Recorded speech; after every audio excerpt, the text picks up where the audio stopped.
Hello dear students, कैसे हैं आप सभी। आशा करती हूँ आप सब ठीक होंगे, स्वस्थ होंगे, अच्छे होंगे।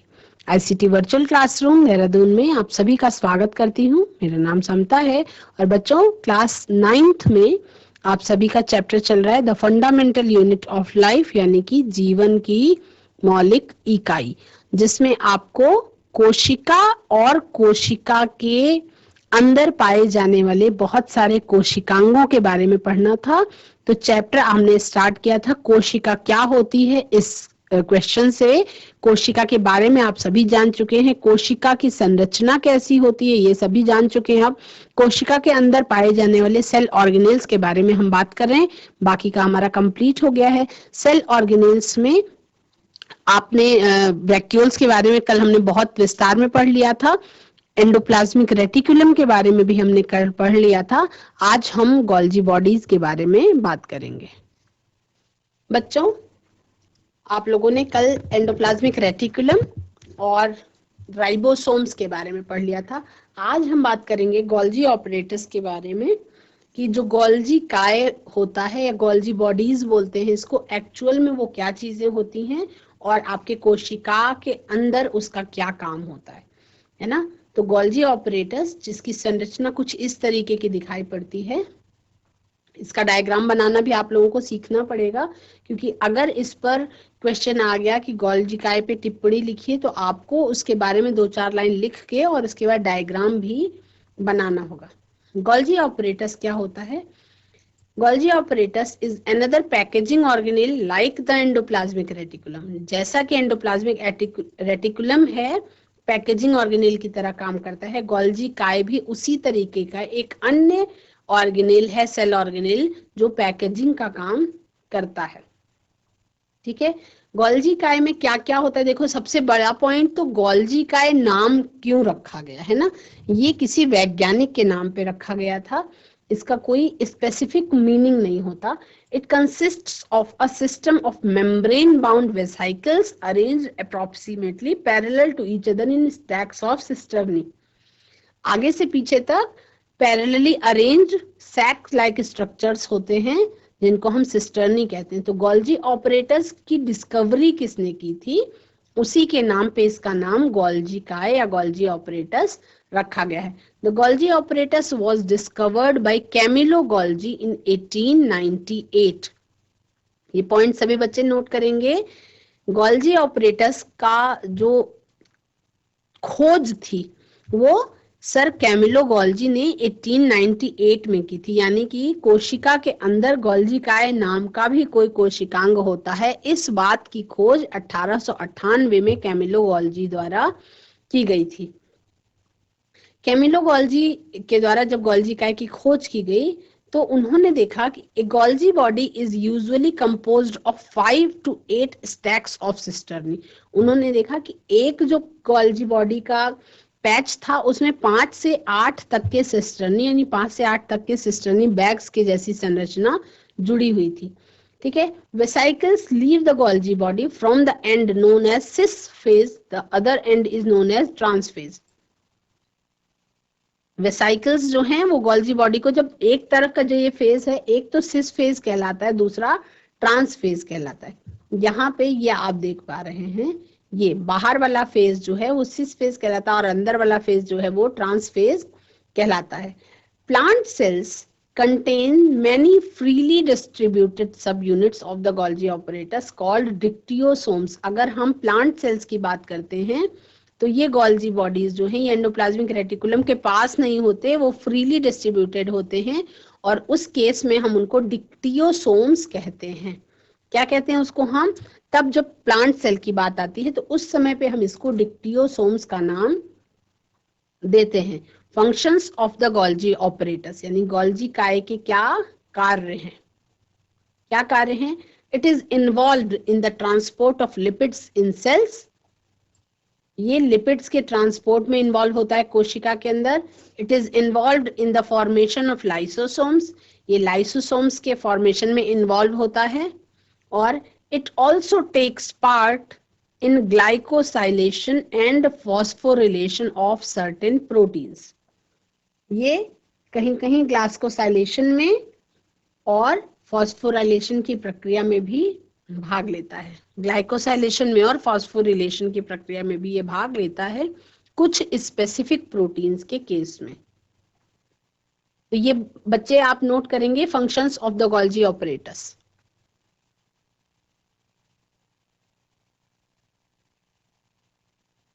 के बाद क्वेश्चन लिखेंगे, how is the Golgi apparatus linked to the endoplasmic reticulum. किस तरह से एंडोप्लाज्मिक रेटिकुलम जो है वो उसके साथ गोल्जी ऑपरेटस लिंक होता है वो देखेंगे। आंसर लिखेंगे, mainly the Golgi apparatus performs the function of packing the material to be delivered. ज्यादातर गोल्जी ऑपरेटस का क्या काम होता है, वो उस मटेरियल की पैकिंग करता है जिसको डिलीवर करना होता है। The membranes of the Golgi apparatus are often connected to the endoplasmic reticulum membranes. The membranes of the Golgi apparatus are often connected to the endoplasmic reticulum membranes. Golgi apparatus की membrane जो है वो endoplasmic reticulum की membrane के साथ connected होती है. A number of proteins synthesized by the ribosomes on the endoplasmic reticulum are modified in the cisternae of the Golgi apparatus before they are released. Golgi apparatus का और क्या काम है? They are also helping in the endoplasmic reticulum in the making of another organelle called lysosome. Golgi apparatus जो है वो endoplasmic reticulum को help करता है lysosome की making में भी। ठीक है, तो ये आपका Golgi apparatus किस तरह से endoplasmic reticulum से लिंक रहता है, ये क्वेश्चन है। इसका आंसर आप सभी को नोट करना है अपनी कॉपी में। नेक्स्ट देखेंगे बच्चों, आपको पढ़ना है माइटोकॉन्ड्रिया और लाइसोसोम्स के बारे में। माइटोकॉन्ड्रिया जिसके बारे में आप सभी जानते हैं, we know that our body needs energy to perform various activities. आप सभी को पता है कि हमारे शरीर को अलग अलग कामों को करने के लिए एनर्जी की जरूरत होती है। We get this energy from the food we eat, और वो एनर्जी जो हम खाना खाते हैं उससे हमें मिलती है। लेकिन कभी आपने सोचा है कि ये जो एनर्जी प्रोड्यूस हो रही है, ये एनर्जी हमारे भोजन में किस तरह से प्रोड्यूस होती है? तो ये एनर्जी प्रोड्यूस होती है, हर कोशिका में एक ऑर्गेनेल पाया जाता है, कोशिकांग पाया जाता है, जिसे हम कहते हैं माइटोकॉन्ड्रिया। और माइटोकॉन्ड्रिया की ही जिम्मेदारी होती है एनर्जी प्रोड्यूस करने की। यानी माइटोकॉन्ड्रिया जो है वो हमारे शरीर में ऊर्जा उत्पादन में महत्वपूर्ण भूमिका निभाता है। तो माइटोकॉन्ड्रिया को समझने के लिए हमारे शरीर में ऊर्जा का उत्पादन जो होता है उससे हमें रिलेट करके उसको देखना पड़ेगा। In most eukaryotic cells, double membrane enclosed organelle known as mitochondria are present in cytoplasm. Cytoplasm में ये mitochondria नाम का एक सेल ऑर्गेनेल प्रेजेंट होता है जो डबल मेम्ब्रेन एनक्लोज्ड होता है, यानी डबल मेम्ब्रेन से बाउंड होता है। Mitochondria are responsible for the production of most of the energy in cells, और इसी कारण से they are also known as the power house of the cell. इसीलिए माइटोकॉन्ड्रिया को हम power house of the cell कहते हैं। हम क्या कहते हैं? इसीलिए हम माइटोकॉन्ड्रिया को power house of the cell कहते हैं। They are also known as the power house of the sales.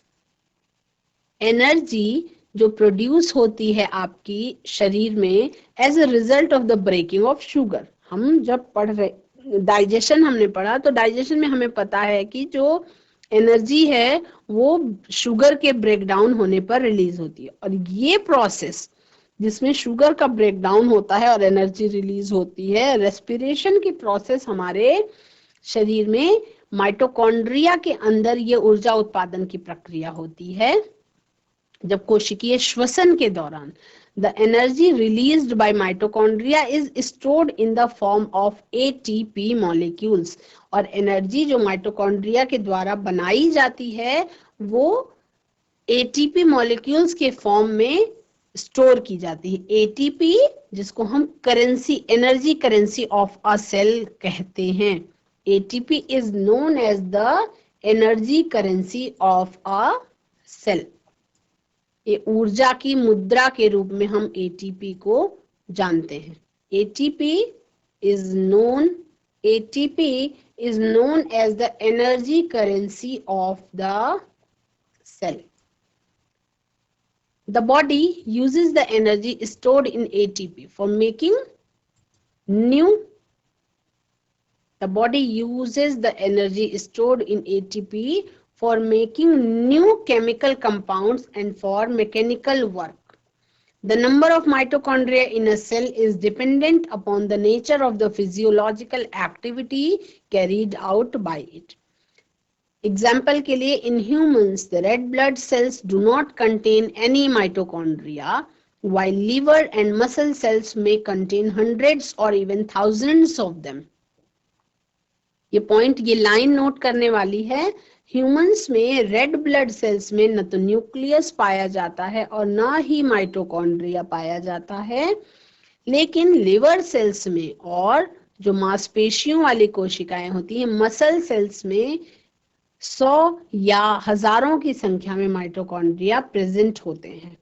अब आपको माइटोकॉन्ड्रिया के स्ट्रक्चर के बारे में ब्रीफ जान लेना है. आपने ये तो जान ही लिया कि माइटोकॉन्ड्रिया जो है वो power house of the cell है. डायग्राम सभी बच्चे देखेंगे. इसमें अंदर बनने वाले उभारों को हम क्रिस्टी कहते हैं. उसके अंदर मैट्रिक्स भरा हुआ होता है. डबल मेम्ब्रेन होती है, आउटर मेम्ब्रेन और इनर मेम्ब्रेन, और आउटर मेम्ब्रेन और इनर मेम्ब्रेन के बीच में पेरी माइटोकॉन्ड्रियल स्पेस पाया जाता है. Mitochondria are present in both plants and animal cells. Mitochondria are typically round to oval in shape. गोलाकार से लेके अंडाकार आकार होता है इसका. Their sizes range from 0.5 nanometer to 10 nanometer. A mitochondria is enclosed by two membranes. दो membrane से bound होती है. The outer membrane and the inner membrane. एक तो या तो बाह्य परत और दूसरी अंदरूनी परत. Which are composed of phospholipids. जो आउटर मेम्ब्रेन या इनर मेम्ब्रेन है वो फॉस्फोलिपिड्स की और प्रोटीन्स की बनी हुई होती है. तो इसके बारे में पूरा अच्छे से समझ लेंगे. डायग्राम सभी बच्चे माइटोकॉन्ड्रिया का बनाना सीखेंगे. आउटर मेम्ब्रेन जो है, the entire mitochondria is enclosed bye a smooth outer membrane like the plasma membrane. जैसे प्लाज्मा मेम्ब्रेन होती है सेल को कवर करने के लिए, वैसे माइटोकॉन्ड्रिया को कवर करने के लिए एक स्मूथ आउटर मेम्ब्रेन होती है और वो फास्फोलिपिड्स और प्रोटीन्स की बनी हुई होती है. क्यों? It contains many pores on its surface. उसके पोर्स पे कुछ बहुत सारे पोर्स भी पाए जाते हैं जिनको हम पोरेंस के नाम से जानते हैं. These enable the movement of molecules of a specific size. Inner membrane क्या होती है? जब डबल मेम्ब्रेन लेयर है तो बाहरी मेम्ब्रेन के बारे में हमने बात कर लिया. इनर मेम्ब्रेन जो होती है आउटर मेम्ब्रेन की तरह, इनर मेम्ब्रेन जो है वो थोड़ा सा ज्यादा कॉम्प्लेक्स होती है क्योंकि उसमें बहुत ज्यादा मात्रा में प्रोटीन पाई जाती है. It contains a high amount of protein except for oxygen, carbon dioxide and water. It does not allow any molecules to pass through it. वो मेम्ब्रेन थोड़ा जटिल होती है और उसमें ऑक्सीजन, कार्बन डाइऑक्साइड और वाटर के अलावा किसी तीसरे चौथे कंटेंट को वो पास नहीं होने देती अपने मेम्ब्रेन के थ्रू. ठीक है. This membrane is the main site for the production of ATP. और ATP जो आपका energy currency of the cell कहलाता है. और उसके अलावा बीच में स्पेस होता है, पेरी माइटोकॉन्ड्रियल स्पेस कहते हैं उसको. The space between the inner and outer membranes is known as the peri mitochondrial space. It contains several molecules that enter the organelle by crossing the outer membrane but are not able to pass through the inner membrane. बाहर वाली membrane से तो अंदर चला गया, लेकिन जो inner membrane है वो केवल ऑक्सीजन को, कार्बन डाइऑक्साइड को और वाटर को अपने आप से पास होने देती है. तो बाहर से अंदर तो घुस गए लेकिन वो इनर मेम्ब्रेन से अंदर नहीं जाने पाते हैं कोई भी मॉलिक्यूल्स. माइटोकॉन्ड्रिया का स्ट्रक्चर आप सभी देखेंगे, बहुत कॉम्प्लेक्स स्ट्रक्चर नहीं है. अगर याद करेंगे तो एक बाहरी लेयर होती है, उसके बाद इंटरनल लेयर होती है और उसके अंदर उंगलियों के उभार जैसी संरचना होती है जिसे हम कहते हैं Christie. These are the structures formed by the folding of inner membrane. वो जो inner membrane होती है, जो high protein amount की बनी हुई होती है, उसी की फोल्डेड स्ट्रक्चर्स होते हैं जिन्हें हम क्रिस्टी कहते हैं, और इनमें बहुत सारे एंजाइम्स प्रेजेंट होते हैं and provide enough area for chemical reactions to occur. यानी कि केमिकल रिएक्शंस के लिए सरफेस देने का काम कौन करती है? क्रिस्टी। ठीक है, और उसके अंदर मैट्रिक्स प्रेजेंट होता है। Just like the cytoplasm inside a cell, mitochondria के पास एक विस्कस फ्लूइड होता है इनर मेम्ब्रेन से जो घिरा हुआ होता है, उसको हम कहते हैं मैट्रिक्स। ठीक है, this fluid is mixture of dissolved carbon dioxide, oxygen, proteins, water, enzymes and many other important compounds required for various chemical reactions that take place in the organelle. मुख्य जो रासायनिक प्रक्रिया होती है वो केवल ऊर्जा बनाने की ही प्रक्रिया होती है उसमें, और जो मैट्रिक्स होती है उसमें माइटोकॉन्ड्रियल डीएनए और राइबोसोम्स प्रेजेंट होते हैं। माइटोकॉन्ड्रिया ही एक ऐसा सेल ऑर्गेनेल है जिसमें उनका अपना खुद का डीएनए प्रेजेंट होता है। एक और सेल ऑर्गेनेल के बारे में हम बात करेंगे जो कि प्लांट सेल में पाया जाता है, क्लोरोप्लास्ट। क्लोरोप्लास्ट में भी उसका खुद का डीएनए होता है। The presence of DNA and ribosomes allows the mitochondria to make some of their own proteins, क्योंकि उसके पास खुद का डीएनए होता है, राइबोसोम्स होता है, तो खुद का थोड़ा थोड़ा प्रोटीन भी बनाते हैं। अब अगर फंक्शन ऑफ माइटोकॉन्ड्रिया की बात की जाए तो पहला जो प्रोसेस है इसके द्वारा किया जाने वाला, they produce the energy in the form of ATP required for the functioning of cells. ऊर्जा का उत्पादन करने का जो काम है वो माइटोकॉन्ड्रिया का है, और वो एटीपी के फॉर्म में ऊर्जा का उत्पादन करती है। They regulate the free calcium ion concentration in cytosol. ये फ्री कैल्शियम आयन के कंसंट्रेशन को भी रेगुलेट करने का काम करती है। और दे पार्टिसिपेट इन एपोप्टोसिस और प्रोग्राम्ड सेल डेथ, यानी कि अगर किसी प्रोग्राम्ड सेल की डेथ हो रही है तो उसकी एपोप्टोसिस की प्रक्रिया में माइटोकॉन्ड्रिया जो है वो हेल्प करती है।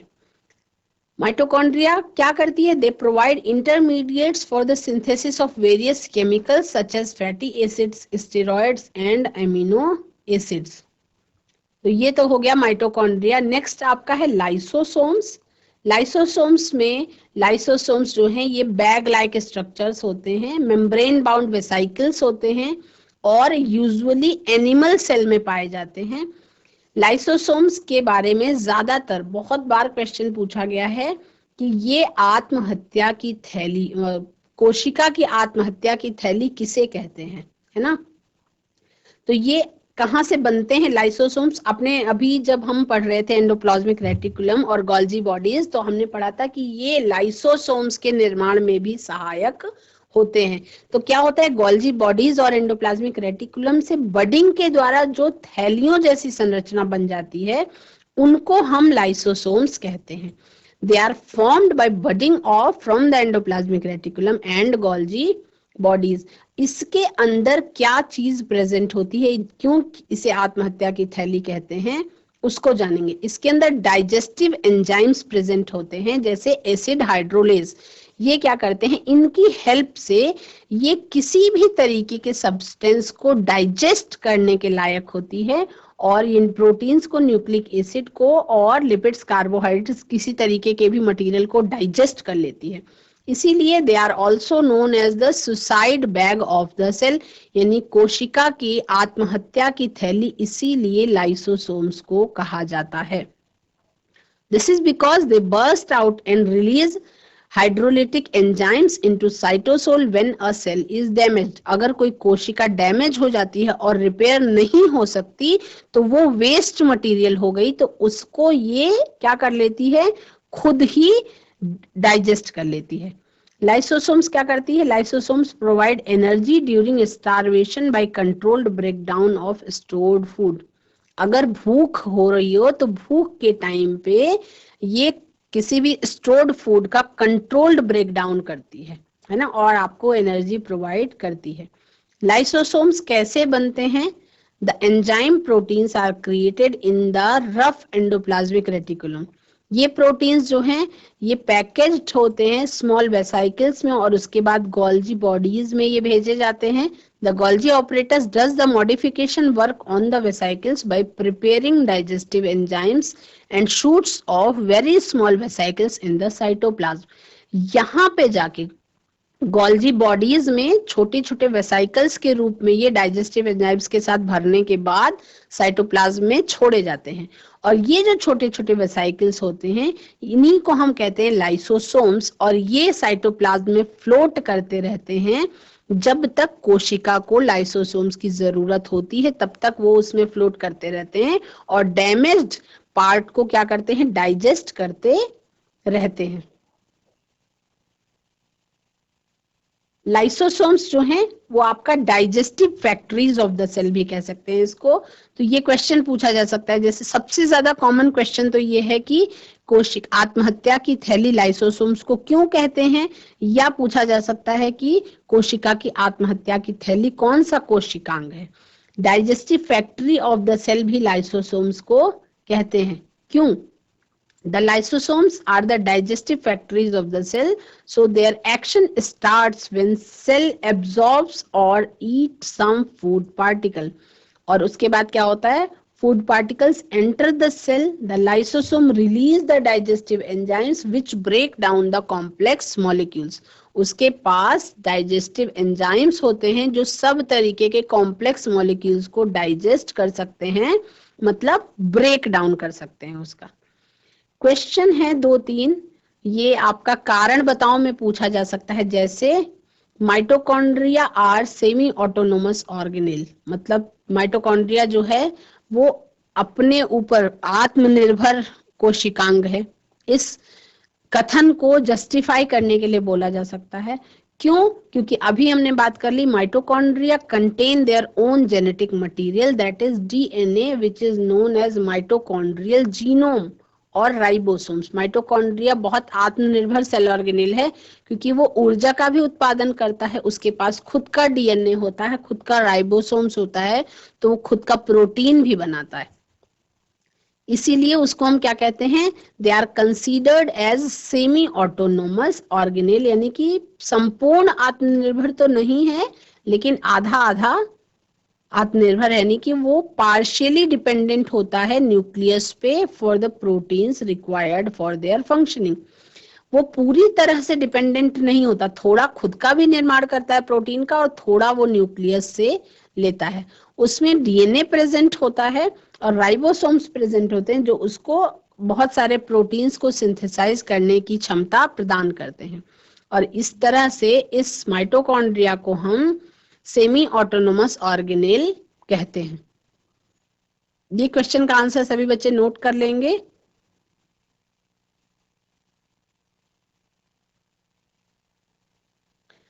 नेक्स्ट क्वेश्चन आ सकता है, what would happen if the mitochondria of a cell were to get damaged. क्या होगा यदि माइटोकॉन्ड्रिया किसी सेल का डैमेज हो जाए तो क्या होगा. The most important function of mitochondria is the production of energy in the form of ATP. यानी कि जब कोशिकीय श्वसन की प्रक्रिया के समय पर जब माइटोकॉन्ड्रिया के अंदर एटीपी के रूप में ऊर्जा का उत्पादन होता है, तो अगर किसी भी तरीके का डैमेज माइटोकॉन्ड्रिया को होगा तो क्या होगा, they would block the production of ATP. ऊर्जा का उत्पादन उस समय पे रुक जाएगा, thereby depleting the energy in the cell. This would ultimately lead to the death of the cell.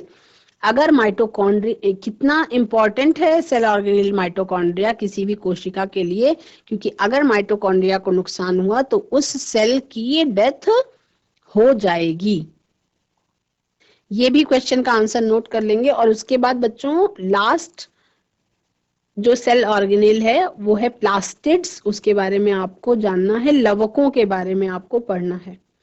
तो आपने अपने आसपास बहुत सारे प्लांट्स और बहुत सारे पौधे, पेड़ पौधे, वनस्पतियां अपने आसपास देखी होंगी जिसमें से ज्यादातर ग्रीन कलर के होते हैं, जिसके पत्ते ग्रीन कलर के होते हैं. बहुत सारे पेड़ पौधे हैं, ज्यादातर ग्रीनरी लिए हुए होते हैं.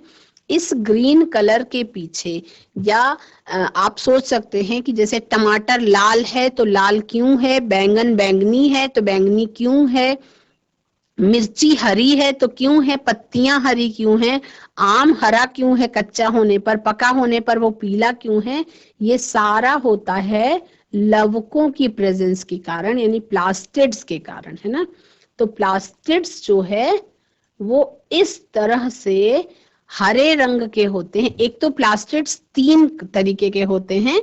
लाल रंग प्रदान करने वाले क्रोमोप्लास्ट कहलाते हैं, ल्यूकोप्लास्ट होते हैं जो ट्रांसपेरेंट होते हैं, और ग्रीन कलर देने वाले जो प्लास्टिड्स होते हैं उन्हें हम क्लोरोप्लास्ट्स कहते हैं। ठीक है, तो आप इस डायग्राम में बड़ी अच्छी तरह से समझ सकते हैं। जैसे ये एक पत्ती है, हरे रंग की है, आप लोकेशन अगर समझने की कोशिश करेंगे तो ये एक पत्ती है, हरे रंग की है। इससे एक सेल को हमने थोड़ा सा माइक्रोस्कोपिक व्यू में आपको दिखाया कि एक प्लांट कोशिका आपको दिखाई पड़ रही है जिसमें बीच में बहुत बड़ा क्या प्रेजेंट है, वैक्यूल प्रेजेंट है।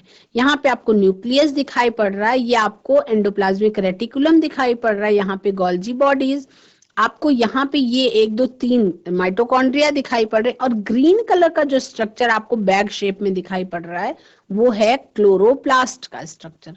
अब क्लोरोप्लास्ट जो है उसकी संरचना कैसी होती है उसके बारे में जब आप क्लास 11th में, बड़ी क्लास में पहुंचेंगे तो बहुत ब्रीफ में पढ़ेंगे, लेकिन अभी देखेंगे कि उसकी संरचना लगभग ऐसी होती है। बाहर से डबल लेयर्ड होती है, आउटर मेम्ब्रेन होती है, इनर मेम्ब्रेन होती है, और उसके अंदर कुछ ऐसे लग रहा है जैसे सिक्कों की गड्डी लगी हुई हो, ऐसे लग रहा है जैसे सिक्कों की गड्डी लगी हुई हो। तो वो क्या होते हैं, ग्रेनम। बहुत सारे थाइलाकॉइड्स जब इकट्ठे होते हैं तो वो ग्रेनम कहलाते हैं। ठीक है, और एक दूसरे से वो अटैच्ड भी हैं।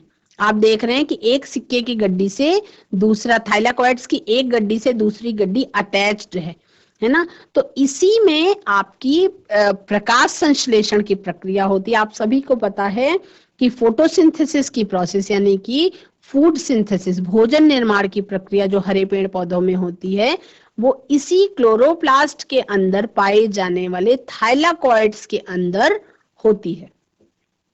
ग्रीन प्लांट्स जो है, green plants and trees appear green so because of the presence of green color pigment called chlorophyll।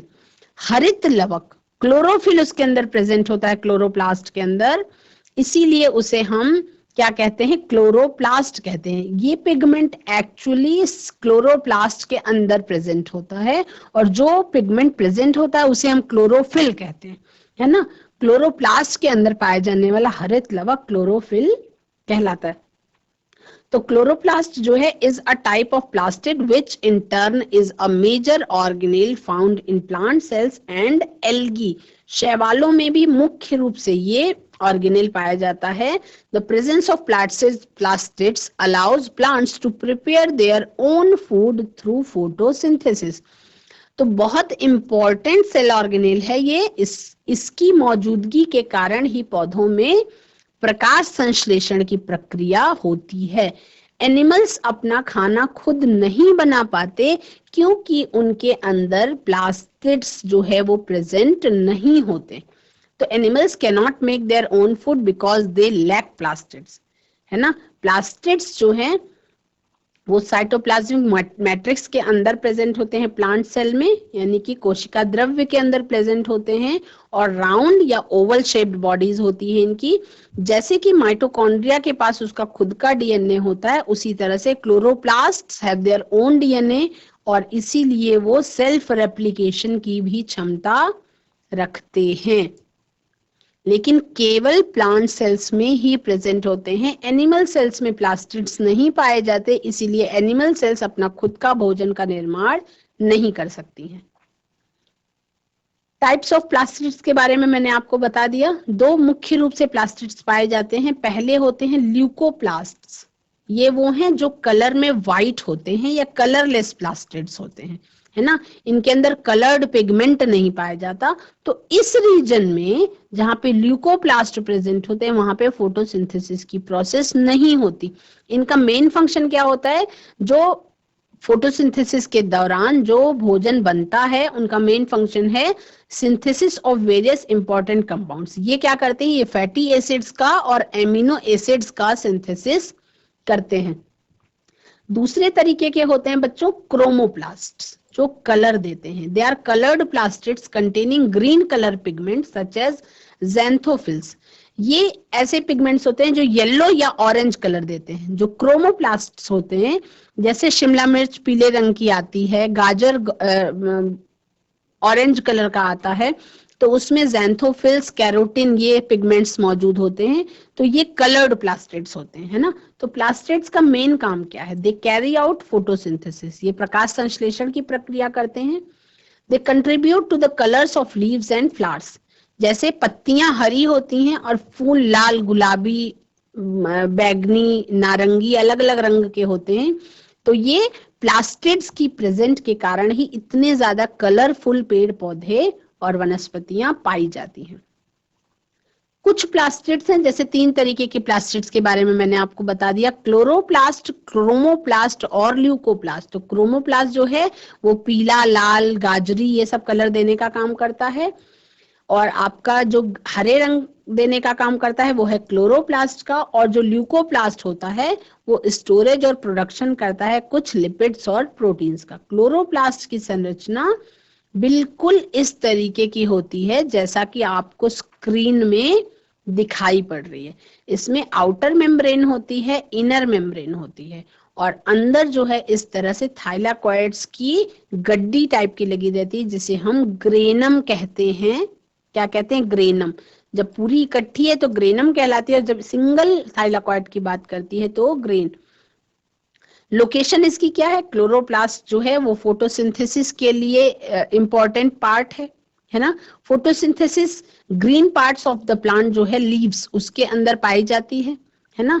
ये केवल स्पेशलाइज्ड सेल्स होती हैं जिनमें क्लोरोप्लास्ट पाया जाता है ना। और इन सेल्स को हम मीजोफिल सेल्स कहते हैं। इन्हीं के अंदर क्लोरोप्लास्ट पाया जाता है। तो अगर क्लोरोप्लास्ट की साइट पूछी जाए तो मीजोफिल सेल्स के अंदर क्लोरोप्लास्ट प्रेजेंट होते हैं।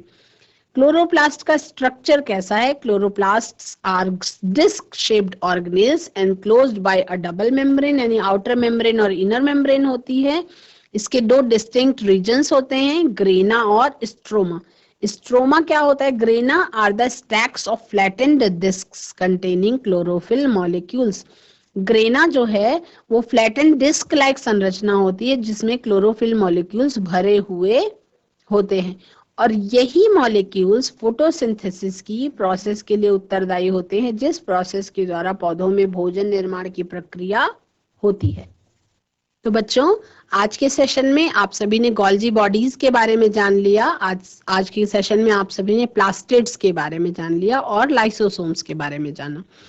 तो कुछ इंपॉर्टेंट क्वेश्चंस भी निकल के सामने आए, जैसे power house of the cell किसे कहते हैं, suicidal bag of the cell किसे कहते हैं, और क्लोरोप्लास्ट के बारे में आपने जान लिया कि खाना बनाने की जो प्रक्रिया पौधों में होती है वो क्लोरोप्लास्ट के ही कारण होती है। आज की क्लास में इतना ही। That's all for today. Have a nice day.